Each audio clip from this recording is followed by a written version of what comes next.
Okay, so you missed lesson 6.3.3, talking all about the differences between acids and bases at the molecular level.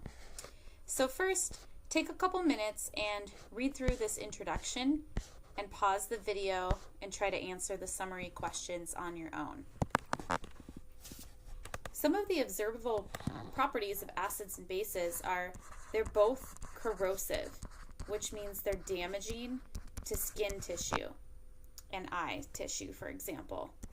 Acids, it mentions, taste sour. Bases taste bitter. Bases are also slippery. Acids have, I don't know if this counts as observable, but they have a pH less than 7, while bases have a pH greater than 7. What is the pH scale anyways? Well, it goes from 0 to 14, with 7 smack dab in the middle, and every single substance is either acidic, basic, or neutral.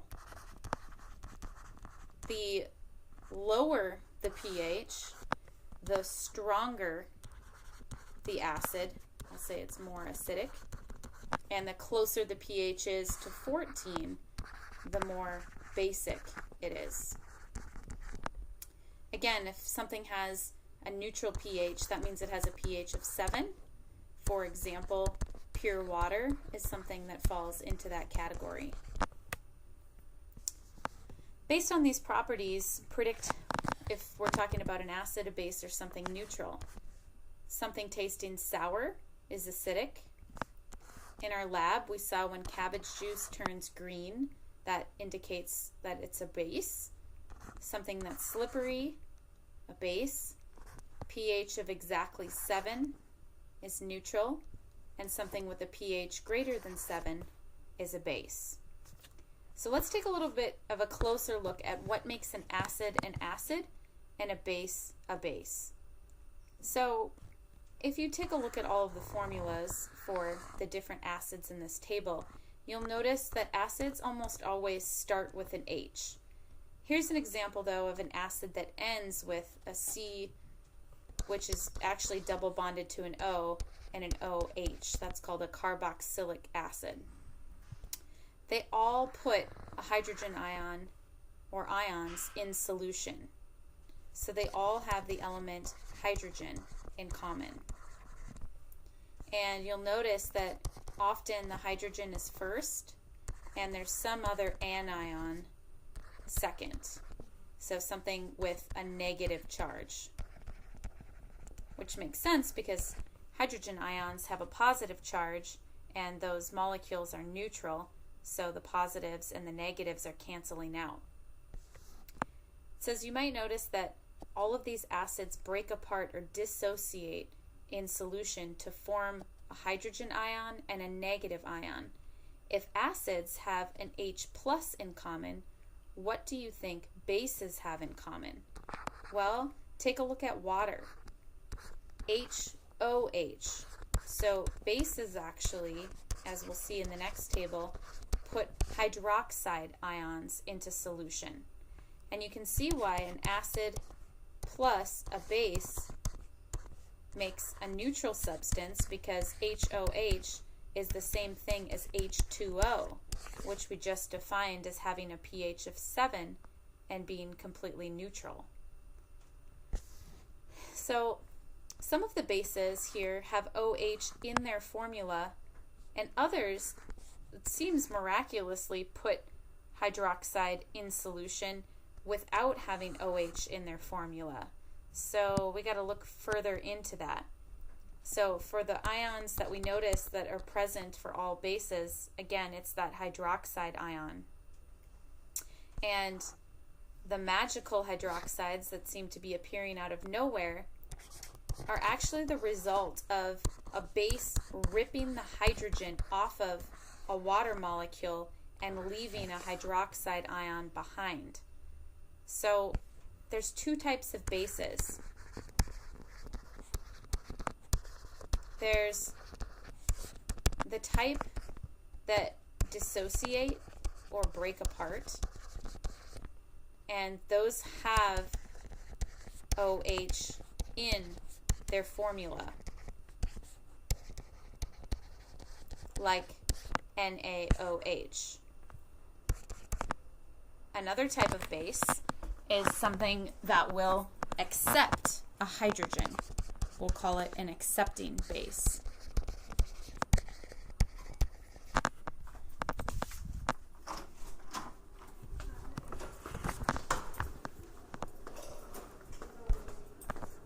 Okay, hang on.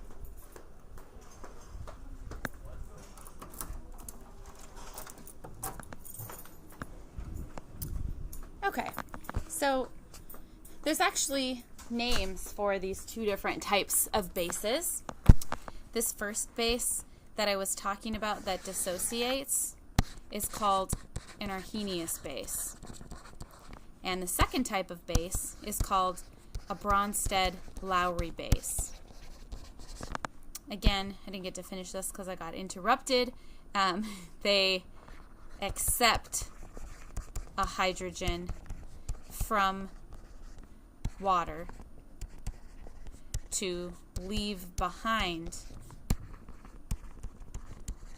a OH ion. So this part kind of goes through that here and gives some examples. And there's a little mnemonic that really helps with telling the difference between an acid and a base when it comes to the Bronsted-Lowry definition.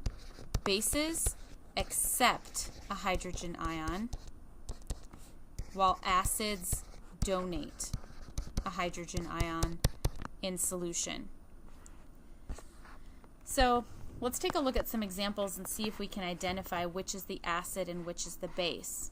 So remember that water is neither an acid or a base. It's neutral, but it can act as an acid or a base depending on what it's with. So for example, here we have HCO3, which donates its hydrogen to the H2O, turning it into H3O, which is the same as putting hydrogen ions in solution. And this HCO3 is now just CO3 2-. It lost its hydrogen. That acid donated its hydrogen, and this base accepted a hydrogen. Let's look at a few more examples here. You might want to pause the video and practice these three on your own after you see maybe one more example. So in this one, HF loses its hydrogen. So that must mean that this is the acid, because acids donate. And that means water is acting as the base, accepting a hydrogen. In number 2, H2SO4 is donating its hydrogen to water, which is accepting the hydrogen. And in the last example, water acts as an acid, donating a hydrogen to the CO3 2-. Notice that every single time you see H3O+, that should ring a bell that screams acid, versus every time you see a solution that has hydroxide, that should scream base to you. So what about writing some full-out equations? How about acetic acid being added to water? What's going to happen here? Well, since this is an acid and acids donate, we're going to be left with just the C2H3O2 and H2O turning into H3O+. That's different from the next one because methylamine is a base. And I'm going to write out H2O like HOH so that I can more easily show this base accepting that hydrogen and turning into CH3NH3 plus and an OH minus. Oxalic acid, another example of an acid being added to water. It will donate a hydrogen, and it'll just be HC2O4, and this will become H3O plus. And the last one, another example of a base. So we know that this will be accepting a hydrogen from water. So HC2O4 plus OH minus. Now, what's the difference between a strong acid and a weak acid? It's a little bit backwards from what you might think, because a strong acid will completely break apart. You'd think strong stay together, but no. So if I draw 3 HBr molecules, all 3 would be completely broken apart. But a weak acid like HF, maybe just one breaks apart and the others stay together. So there's only partial dissociation, partial splitting apart. So, by the way, dissociation means to break apart or to split up.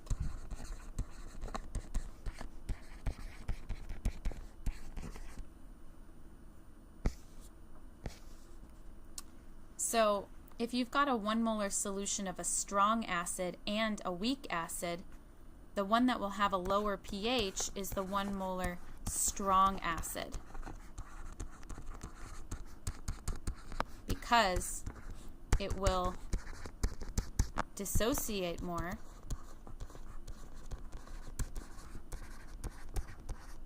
putting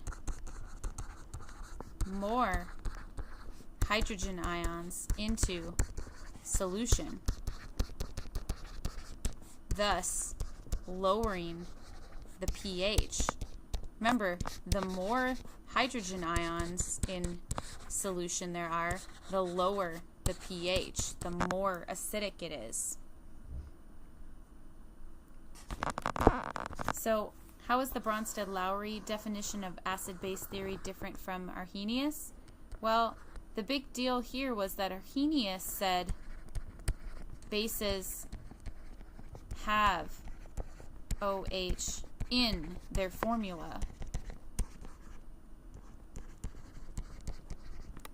And Bronsted-Lowry said, wait, there's other bases. Some bases accept a hydrogen from water and leave behind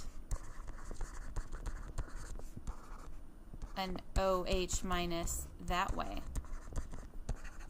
So they don't necessarily have it in their formula like an NaOH, but they make their own OH minus when they rip a hydrogen away from water. And that should give you enough to be able to take care of those homework questions.